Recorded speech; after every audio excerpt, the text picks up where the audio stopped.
Sistemang enkomienda at reduksyon. Bahagi ng pamumuno ng mga Espanyol sa Pilipinas. Ang sistemang enkomienda ay isang uri ng pamamahala ng mga Espanyol sa Pilipinas, kung saan ibinibigay ng hari ng Espanya ang isang malaking lupa sa isang Espanyol na enkomiendero. Kasama sa lupa ang mga naninirahang Pilipino na pinagbabayad ng buwis o tributo.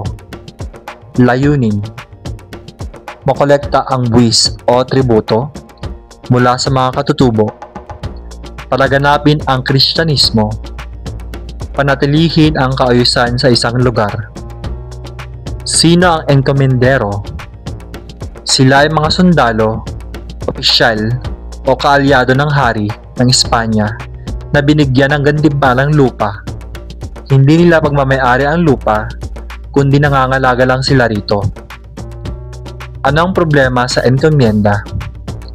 Inabuso ng maraming enkomendero ang mga Pilipino. Sobra-sobrang buwis ang kinokolekta. Pinilit magtrabaho ang mga katutubo.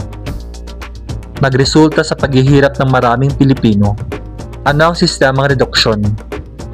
Ang reduksyon ay isang patakaran ng mga Espanyol kung saan pinagsasama-sama ang mga maliliit at magkakahiwalay na pamayanan ng mga Pilipino sa iisang lugar na tinatawag na pueblo o bayan. Layunin: mas madaling pamahalaan ang mga Pilipino.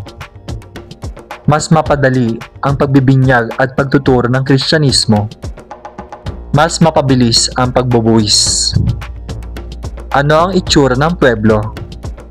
May plaza, sentro ng bayan, may simbahan, munisipyo at bahay ng enkomendero o pari. Ang mga bahay ng Pilipino ay nasa paligid ng simbahan. Ano ang epekto ng reduksyon? Nawala ang dating paraan ng pamumuhay ng mga Pilipino, nailayo sa mga sakahan at kabuhayan. Naging kontrolado ang kilos at galaw ng mga tao.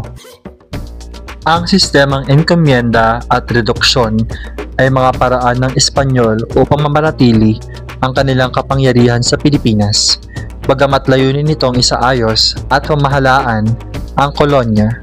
Maraming Pilipino ang nagdusa sa ilalim ng mga sistemang ito. Maraming salamat po sa panonood. Huwag kalilimutang i-like ang video at mag-subscribe sa ating YouTube channel. Thank you!